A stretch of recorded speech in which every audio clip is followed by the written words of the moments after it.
దశాబ్దం క్రితం వరకు కూడా కవల పిల్లలంటే ఎక్కడో చోట పుట్టారని పేపర్లో చదవటం, టీవీలో చూడటం ద్వారా తెలిసేది. కానీ ఇప్పుడు మాత్రం మా చుట్టాలమ్మాయికి ట్విన్స్ పుట్టారు, మా పక్కింటి వారికి ట్విన్స్ పుట్టారని ఎక్కువగా వింటున్నాం. ఇప్పుడు కవల పిల్లలంటే ఎంత సాధారణమైన విషయంగా మారిందో అర్థం చేసుకోవచ్చు. ఒక గర్భం నుండే పుట్టిన పిల్లలు ఒకేసారి పుట్టడంతో పాటు వారి రూపురేఖలు, హావభావాలు కూడా ఒకేలా ఉండటం చూస్తే ఎంతో ఆశ్చర్యంగా అనిపిస్తుంది. అయితే కొన్ని సందర్భాలలో అవిభక్త కవలలు లేదా సియామీ కవలలు కూడా జన్మిస్తారు. అలాంటి వారికి కొన్ని సందర్భాలలో పుట్టిన తర్వాత సర్జరీ చేసి విడదీసి చెరొక జీవితాన్ని అందిస్తారు డాక్టర్లు. ఇందులో కూడా సాధ్యాలు ఉంటాయి. కాబట్టి ఇలాంటివన్నీ నిజంగా అద్భుతాలే అనిపించక మానదు. ఇంతకు అసలు కవలలు ఎందుకు జన్మిస్తారు? అదేవిధంగా అవిభక్త కవలలంటే ఏంటి? లాంటి కవలలకు సంబంధించిన ఎన్నో సందేహాలను ఇప్పుడు చూద్దాం.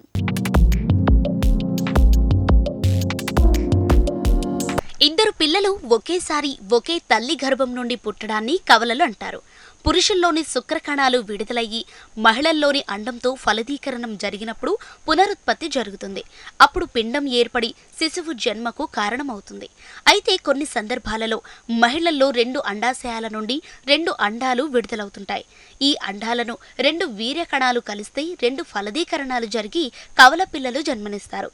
ఇలా జన్మనిచ్చిన పిల్లలు దాదాపు ఒకే ఆకారంలో, ఒకే రూపంలో ఉంటారు. జుట్టు, రంగు, ఎత్తు దాదాపు ఒకేలా ఉంటాయి. ఇద్దరు మగపిల్లలు లేదా ఇద్దరు ఆడపిల్లలు లేదా ఒక మగబిడ్డ, ఒక ఆడబిడ్డ ఇలా ఎలా అయినా పుట్టే అవకాశం ఉంటుంది. చూడటానికి పోలికలు ఒకేలా ఉంటే మేనోజైగోటిక్ ట్విన్స్ అని, వేరువేరు పోలికలుంటే డైజైగోటిక్ ట్విన్స్ అని అంటారు. ట్విన్స్ 2 రకాలుగా ఉంటాయి, identical twins and non identical twins. Normally ఒక ఆడవారిలో ప్రతి నెల ఒక అండం అనేది రిలీజ్ అవుతుంది. ఒకవేళ ఆ నెలలో ప్రెగ్నెన్సీ కానీ వస్తే ఆ పిండం ఏదైతే ఫామ్ అవుతుందో అది ఒకవేళ డివైడ్ అవుతే ఐడెంటికల్ ట్విన్స్ అనేది ఫామ్ అవుతారు. కొంతమంది విమెన్లో ఒక్క నెలలో 2 అండం అనేది రిలీజ్ అయ్యే ఛాన్సెస్ ఉంటుంది. అట్లాంటిది అప్పుడు ప్రెగ్నెన్సీ వస్తే 2 పిండం సెపరేట్గా ఫామ్ అయితే నాన్ ఐడెంటికల్ ట్విన్స్ ఫామ్ అవుతారు. సో ఐడెంటికల్ ట్విన్స్ ఒకటే పిండం నుంచి వస్తుంది కాబట్టి వాళ్ళ డిఎన్ఏ మెటీరియల్ కానీ వాళ్ళ సెక్స్ అంటే జెండర్ సేమ్ ఉండడం జరుగుతుంది. అదే నాన్ ఐడెంటికల్ ట్విన్స్ వాళ్ళు సిబ్లింగ్స్ లాగా ఉంటారు, అక్క చెల్లెలు కానీ అక్క తమ్ముడు లాగా ఉంటారు. ప్లస్ ఇద్దరు డిఫరెంట్ సెక్స్ ఉండొచ్చు అండ్ చూడ్డానికి కూడా వేరేలా ఉంటారు. సో అందుకే వాళ్ళని నాన్ ఐడెంటికల్ ట్విన్స్ అని అంటాం. కవల పిల్లలు పుట్టాలంటే ప్రత్యేకమైన పరిస్థితులు అవసరం లేదు.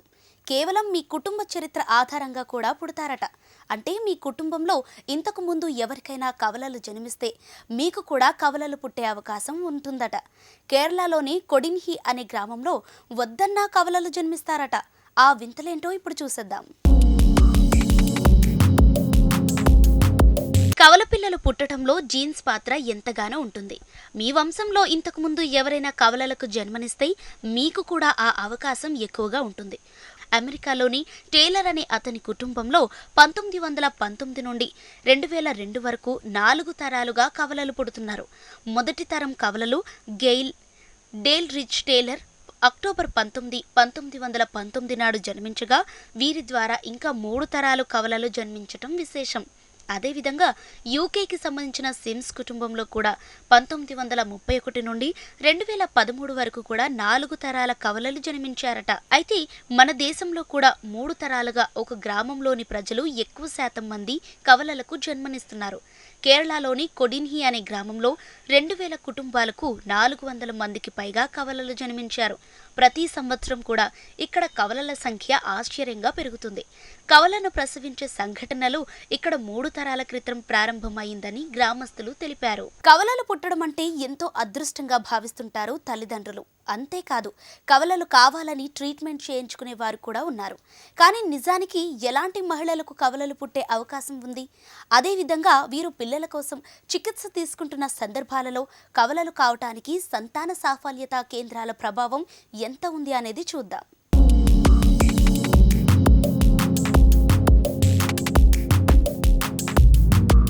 BMI 30 కన్నా ఎక్కువగా ఉన్న మహిళలకు కవలలు పుట్టే అవకాశాలు ఎక్కువగా ఉంటాయట.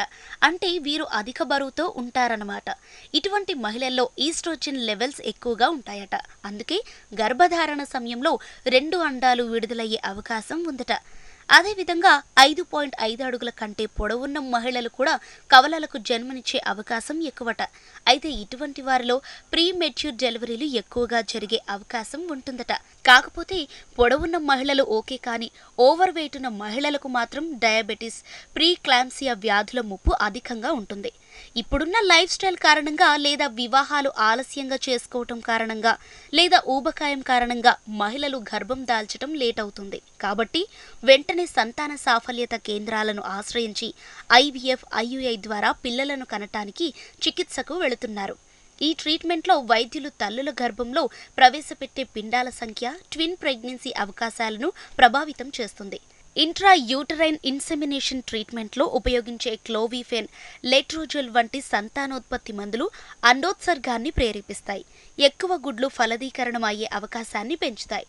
దీంతో కవలలు పుట్టే ఛాన్సులుంటాయి. కవలలంటే ఇప్పటి వరకు చూసాం, కానీ అవిభక్త కవలలంటే ఏంటి? అదేవిధంగా అవిభక్త కవలను సియామీ కవలలు అని ఎందుకంటారు? ఇలాంటి జననాలు ఎలాంటి సందర్భాలలో జరుగుతాయి? ఏ ప్రాంతాలలో శరీర అవయవాలు కలిసుంటాయి? ఇలాంటి సందేహాలకు సమాధానాలు ఇప్పుడు చూద్దాం. ఇద్దరు పిల్లలు ఒకేసారి ఒకే తల్లి గర్భం నుండి శరీర అవయవాలు అతికి పుట్టడాన్ని అవిభక్త కవలలు అంటారు. సాధారణంగా కవలలు పుట్టేటప్పుడు ఒకే ఫలదీకరణ గుడ్డుగా ప్రారంభమయ్యి 2 పిండాలుగా విడిపోతోంది. ఇలా గుడ్డు విడిపోయినప్పుడు పిల్లలు కవలలుగా ఒకేలా పుడతారు. కానీ కొన్ని సందర్భాలలో పిండాల విభజన పూర్తి కాదు. అలాంటప్పుడు శరీర అవయవాలు కొన్ని అతికి ఉంటాయి. ఇలా శరీర భాగాలు కలిసి ఉన్న జననాలు అవిభక్త కవలలు అంటారు. అవిభక్త కవలలు చాలా అరుదు. 2 లక్షల సాధారణ జననాలలో 1 మాత్రమే అవిభక్త కవలలకు దారితీస్తుంది. ఇలాంటివి సంభవించినా సగానికి పైగా గర్భస్రావానికి కారణమవుతాయి. చాలా మంది కవలలు కూడా పుట్టిన వెంటనే మరణించే అవకాశాలు కూడా ఉన్నాయి. దీన్ని మనం కంజాయింట్ ట్విన్స్ అని అంటాము. కంజాయింట్ ట్విన్స్ అంటే కంజాయింట్ ట్విన్స్ ఐడెంటికల్ ట్విన్స్ అంటే ప్రతి నెల ఏదైతే ఒక అండం రిలీజ్ అవుతుందో అది స్పర్మ్తో ఫర్టిలైజ్ అయిన తర్వాత ఎంబ్రియో అనేది ఫామ్ అవుతుంది. ఆ ఎంబ్రియో కంప్లీట్గా సెపరేట్ అవుతే ఐడెంటికల్ ట్విన్స్ ఫామ్ అవుతారు. ఆ సెపరేషన్ ప్రాసెస్లో ఇన్కంప్లీట్ డివైడ్ అయితే కంజాయింట్ ట్విన్స్ అనేది ఫామ్ అవుతుంది. కంజాయింట్ ట్విన్స్ ఏ పార్ట్ అయితే అటాచ్డ్ ఉందో దాన్ని బట్టి డిఫరెంట్ రకాలు ఉంటాయి.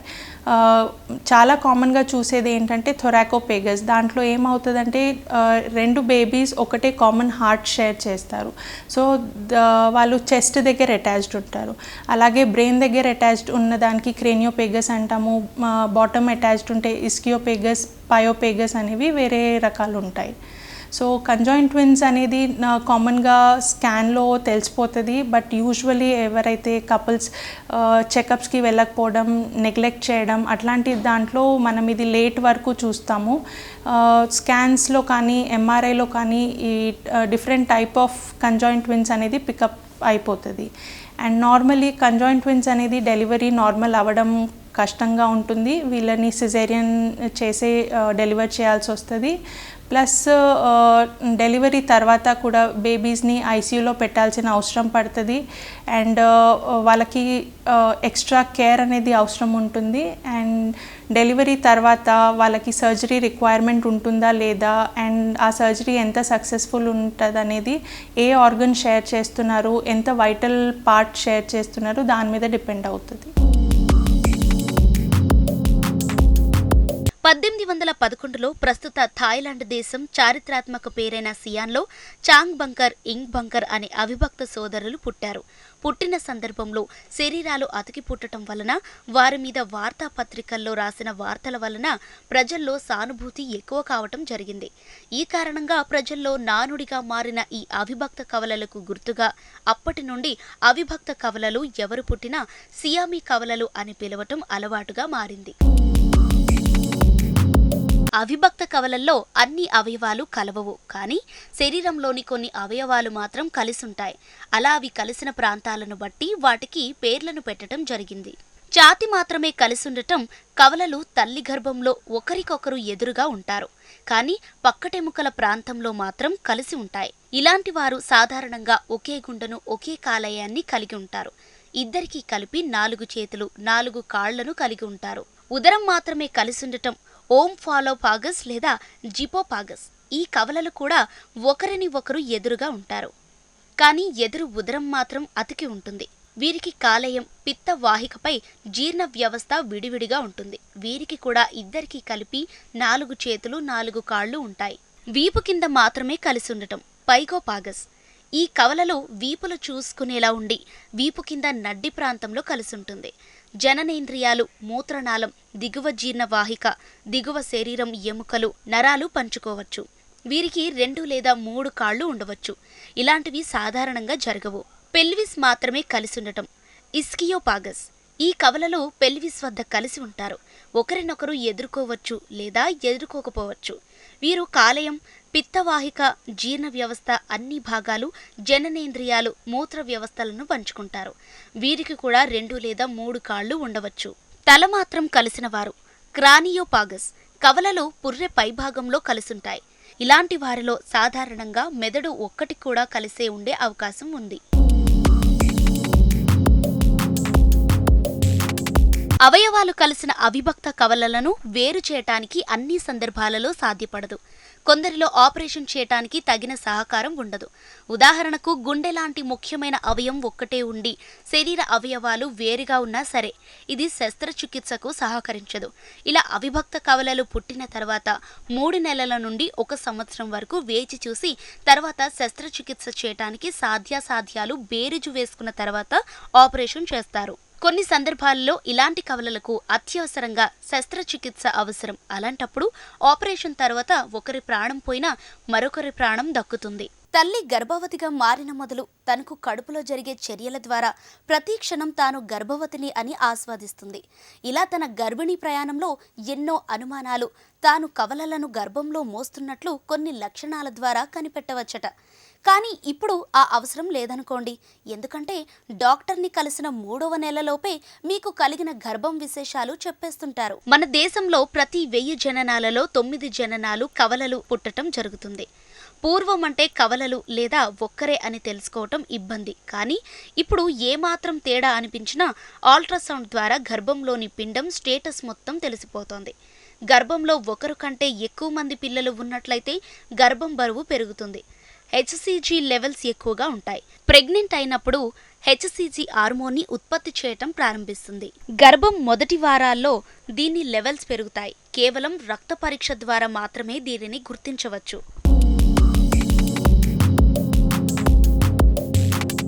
కవలలున్న గర్భిణీల్లో హార్మోన్ల మార్పులు ఉంటాయి.